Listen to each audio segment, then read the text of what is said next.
Shabbat Shalom, everyone. Sigmund Freud once said that there are four people in every marriage. There's the man, there's the woman, then there's the woman the man thought he was marrying, and then there's the man the woman thought she was marrying. Tomorrow, starting tonight actually, is the 11th day of Cheshvan, which is the yahrzeit, the anniversary of passing of Rachel Imenu, our matriarch Rachel.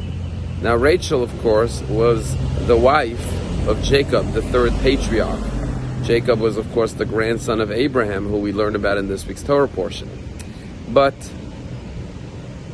unlike an ordinary marriage where you fall in love with someone and marry them, Jacob falls in love with Rachel, asks his future father-in-law Laban for permission to marry Rachel, but then Laban tricks him into marrying Leah.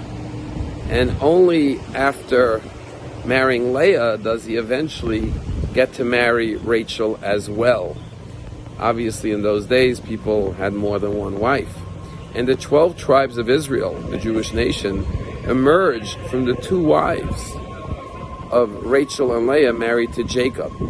And the question is, why is it that the foundation of the Jewish nation is from this unusual arrangement where a man first falls in love with one woman, is tricked into marrying the wrong woman, and then only later gets to marry the woman he loves? And one of the explanations so beautifully is that every marriage really is a marriage of Rachel and Leah. You see, when we get married, we fall in love with the person we know. But then, of course, we discovered that there's another dimension to the person that we did not know about. There's the person you chose, and then there's the person that God gave you, that you would not have chosen. But God knows not only what you want, but what you need. And therefore, in every relationship, as Sigmund Freud said, there's the person you chose, and then the person you discovered. And what the Torah is telling us is that if you look at the marriage of Rachel and Leah, the totality of Jacob's life, mission, and purpose, which was to establish the 12 tribes of Israel, only came about by him marrying both wives. So too every one of us has a purpose in this world. And God gives us our soulmate. And we have to embrace the Rachel and the Leah in the relationship.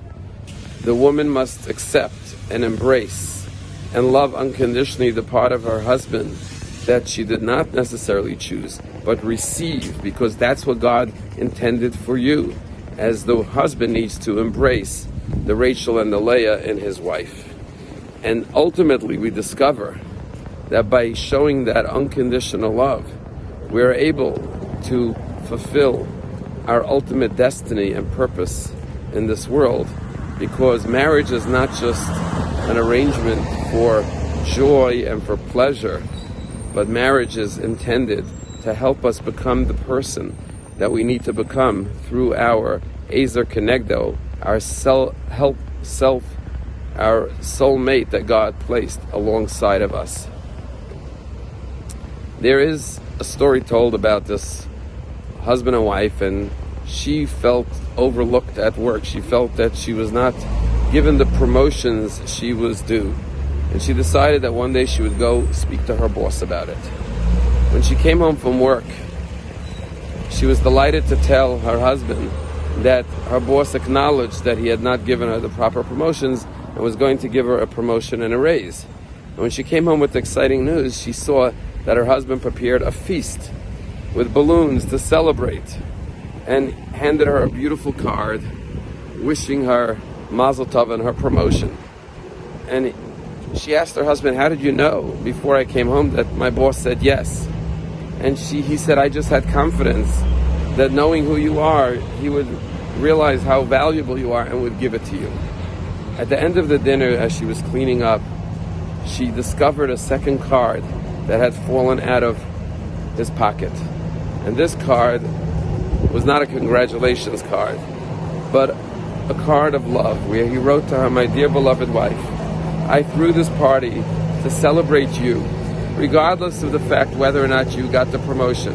I want you to know that I love you, and in my eyes, you are deserving of all the promotions and all the honor and all the recognition for who you are.